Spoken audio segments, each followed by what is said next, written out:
Big bash league में slow खेलने पर मेलबर्न रेनिगेट्स के कप्तान विल सदरलैंड ने मोहम्मद रिजवान को ग्राउंड से बाहर बुला लिया। रिजवान को यहाँ पर अपने कॉन्ट्रैक्ट को और दीगर चीजों को नहीं सोचना चाहिए। ऑनेस्टली स्पीकिंग यहाँ पे प्लेयर को मतलब यहाँ आपकी उसकी एक सेल्फ रिस्पेक्ट की बात है। सही बात। ये कोई छोटी बात नहीं कि आप एक प्लेयर जो कि पाकिस्तान टीम का कप्तान रह चुका है और पाकिस्तान में जो PSL हमारी ब्रांड है हमारा, उसकी विनिंग टीम का कप्तान रहा है। ये बहुत बड़ी ज्यादती है और मैं सख्ती के साथ ये बात कर रहा हूं। मेरे हिसाब से इससे ज्यादा शर्म की बात कोई नहीं हो सकती। इतनी बड़ी लीग जिसके बारे में हम ये बात करते हैं कि वाकई एक मतलब जबरदस्त लीग है, एक रिस्पेक्ट है इस लीग में, रिजवान के साथ जो आज हुआ है वो टोटल रॉन्ग हुआ। अच्छा, पहला और आखिरी दोनों का टूर्नामेंट है ये, इनकी परफॉर्मेंस है ही नहीं यार। सही बात, वो क्वालिटी नहीं है यार। माफी के साथ एशिया में खेल जाए। बहुत ज्यादा डॉट बॉल भी प्लेयर्स को तो खुद समझ में आ जाना चाहिए कि मुझे तेज खेलना है, तो प्लेयर्स की जिम्मेदारी भी तो है इसमें। आपको पता है ना कि रिजवान का खेलने का एक अपना अंदाज है, लेकिन उसी अंदाज के साथ वो आपको जीत के भी देता रहा है। ठीक है ना, उसी अंदाज में तो नहीं कुछ कर पाया ना।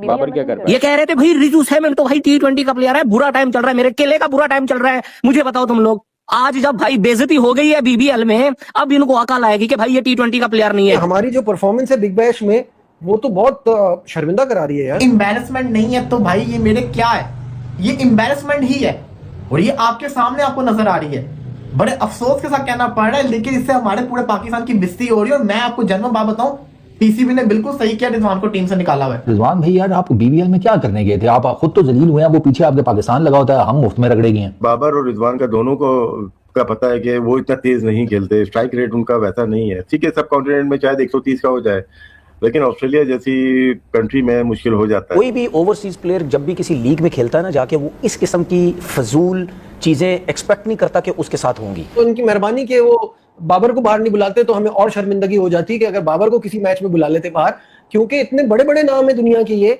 और ये उनके हिसाब से तो नहीं चल रहे ना। उनके लिए तो ये 42 बॉल 50 हार के बराबर है, उनको चाहिए ही नहीं ऐसा। भाई वो आम प्लेयर नहीं है, वो पाकिस्तान का प्रीमियम बैटर है, वो पाकिस्तान का कप्तान रह चुका है। लेकिन ऐसा हमने कभी जिंदगी में आज तक नहीं देखा। कोई एक दूसरे मुल्क से आया मेहमान, एक ऐसा क्रिकेटर है जो कि अपने मुल्क का बहुत बड़ा सुपरस्टार हो, जिसको लिपस्टिक किंग कहा जाता हो, जिसको दुनिया का सबसे बड़ा विकेट कीपर कहा जाता हो, जिसको लोग मरते हो जिसका नाम लेने के लिए, लोग उसके घर के बाहर जो है ना लाइन लगा के खड़े रहते हैं हाथों में कुछ लेके, लेकिन लगे तो रहते हैं। लाइन लगाने की बात हुई थी, ये बात नहीं हुई थी कि भाई वो लाइन लगा के किस लिए लाइन लगा के खड़े हैं। तो मोहम्मद रिजवान साहब जो है वो उनके साथ बहुत बड़ा स्कैम हो गया। तो जो बाहर से रिजवान भाई को इशारे कर रहा था, खुदा की कसम उसका लग रहा था कि वो ना रिजवान भाई को बाहर बुला रहा है कि तू एक बार आ सही मेरे हाथ, मैं तनु ना बल्ला मार मार कुट के रख दिया, जिस तरह धोबी कपड़े धोता है। सिडनी का ग्राउंड था शायद, वहां ये मुकाबला हो रहा था। आपकी राय में कैसा ये वाकया है? मेरे ख्याल में ये बहुत ज्यादती हुई है उसके साथ, मेरे हिसाब से। कप्तान के साथ या रिजवान के साथ? कप्तान के साथ किया उसने। तो हो सकता है क्या किया भाई, उसने तो सोचा ना अपनी टीम के लिए सोचा। गलत सोचा ना, टीम के लिए क्या सोचा? टीम के लिए सोचा, रिजवान के लिए क्या सोचा? जब वो उसने रिजवान को बुलाया तो सिर्फ 1 ओवर तो बाकी था, 2 ओवर बाकी था, 1 ओवर बाकी था, 18 को एक या कुछ बॉल 17.5 पे बुलाया था, 2 ओवर बाकी था। बिल्कुल। तो मेरे ख्याल में उस टाइम उसको बुलाना मेरे हिसाब से ज्यादती है।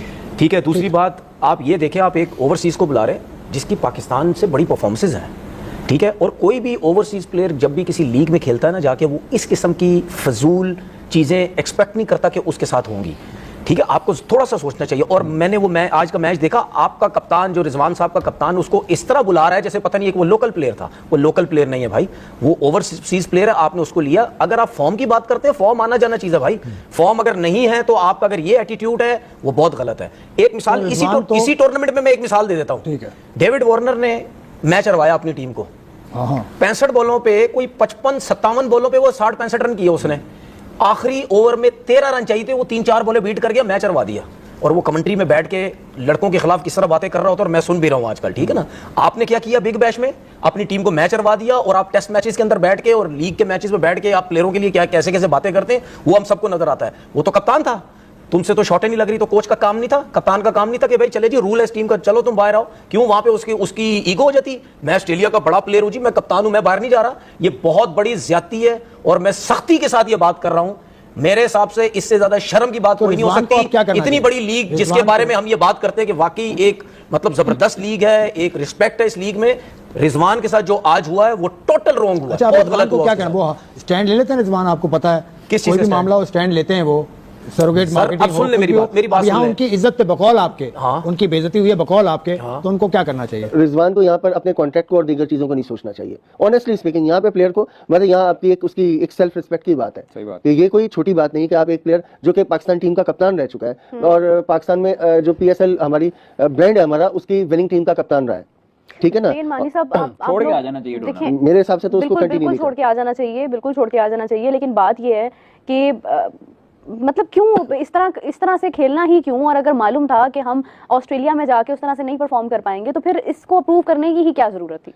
देखें, बात यह है कि आप कोई भी player through out the match जो है एक ही अंदाज में नहीं खेल सकता। हम रिजवान की या बाबर की अक्सर हम बात करते हैं, जैसे स्ट्राइक रेट की बात करते हैं, तो आप ये भी देखें कि उनका, यानी आपको लगता है रिजवान की कोई गलती नहीं है?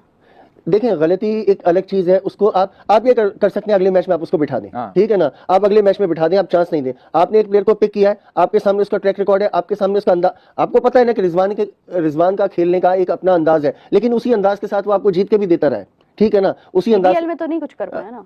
बाबर क्या कर पाया? बीबीएल में तो बाबर ने भी कुछ, बाबर की फ्रेंचाइज उसके साथ कैसे डील करी है वो डिफरेंट चीज है। इसका तरीका देखिए, मैं आपको बताती हूँ, कराची किंग्स का अगर हम एग्जांपल ले लें, कराची किंग्स के बारे में मैंने मुतअद्दिद बार सुना है कि उनका रवैया प्लेयर्स के साथ बड़ा डिफरेंट होता है एज कम्पेयर टू दैट अगर आप इस्लामाबाद यूनाइटेड, लाहौर कलंदर्स को देखते हैं, डिफरेंट होता है। अभी फ्रेंचाइज की मर्जी है कि प्लेयर्स के साथ क्या सलूक कर रही है। ऐसा नहीं होता, आप फ्रेंचाइज की मर्जी नहीं होती। अब ये ना हो कि आप कराची किंग्स खेल रहा हो, डेविड वार्नर उससे परफॉर्मेंस ना हो रही हो तो उसको आप चलते मैच में आप उसको कहीं बाहर आ जाओ, ये एक इंसल्टिंग होती है। वो बल्ले भी तोड़ेगा और वो उसके बाद एक्सपोज भी करेगा पूरी फ्रेंचाइज को, और वो छोड़ के भी चला जाएगा। आई विश कि वो ऐसा ही करे। ठीक है, नहीं ये ऐसा, मैं ये एग्जांपल दे रहा हूँ, लेकिन मैं चाहती हूँ कि वो छोड़ के आ जाए। मगर रिजवान जो एक बार T20 रैंकिंग में, आईसीसी की T20 रैंकिंग में नंबर 1 बल्लेबाज रहे हों, ये इस जगह पर जो पहुंचे हैं, ऑफ कोर्स काफी अफसोसनाक होगा और इस चीज का एहसास उनको भी हुआ होगा कि बिग बैश उनके लिए अच्छा नहीं गया। अगरचे सीपीएल वो खेले, बहुत बेहतर उनका रहा था, और मेरा ये ख्याल था कि बिग बैश में अच्छी 2-3 इनिंग्स खेल के मोहम्मद रिजवान सिलेक्टर्स का दरवाजा नॉक करेंगे कि भाई साहब हम फिर आ गए हैं। मगर रिजवान और बाबर आजम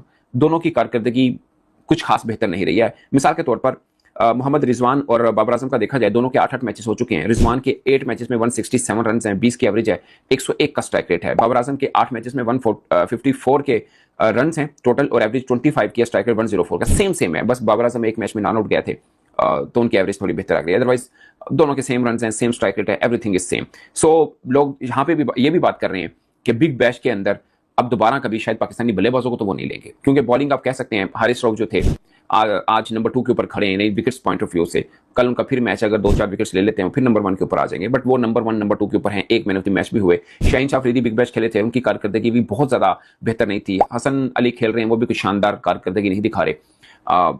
शादाब खान खेले हैं, उनकी भी ठीक था, मुनासिब कह सकते हैं उनकी कारकर्दगी थी, बट थोड़े मैच खेल के वो टीम के साथ ज्वाइन हो गए थे। अब दोबारा शायद वो बिग बैश ज्वाइन करेंगे। सो अब जमान खान भी ज्वाइन किए उन्होंने, 3 ओवर में 32 रन दिए थे उन्होंने, बट उनकी भी अभी ज़ाहिर मैचेस और होने तो पता चलेगा। बट पॉइंट इसके बिग बैश में कुल मिला के पाकिस्तानी खिलाड़ियों की कारकर्दगी एक क्वेश्चन मार्क जरूर है, एक हारिस रऊफ को निकाल के, जो कि बनता भी है, ऑनेस्ट ओपिनियन, हमारे स्टार्स हैं और सब चीज़ें हैं, मगर एक लीग में, इस लीग के अंदर उनकी कारकर्दगी क्वेश्चनेबल जरूर है, खासकर बाबर आजम और मोहम्मद रिजवान की। पाकिस्तान के लिए शर्मिंदगी का मुकाम है, क्योंकि आज जो बिग बैश के अंदर हुआ है और जिसके साथ हुआ है वो पाकिस्तान को रिप्रेजेंट कर रहा था, और उसके साथ बिल्कुल सही हुआ है। हम ये नहीं कह सकते उसके साथ गलत हुआ है। ये कितनी बड़ी एम्बैरेसमेंट है।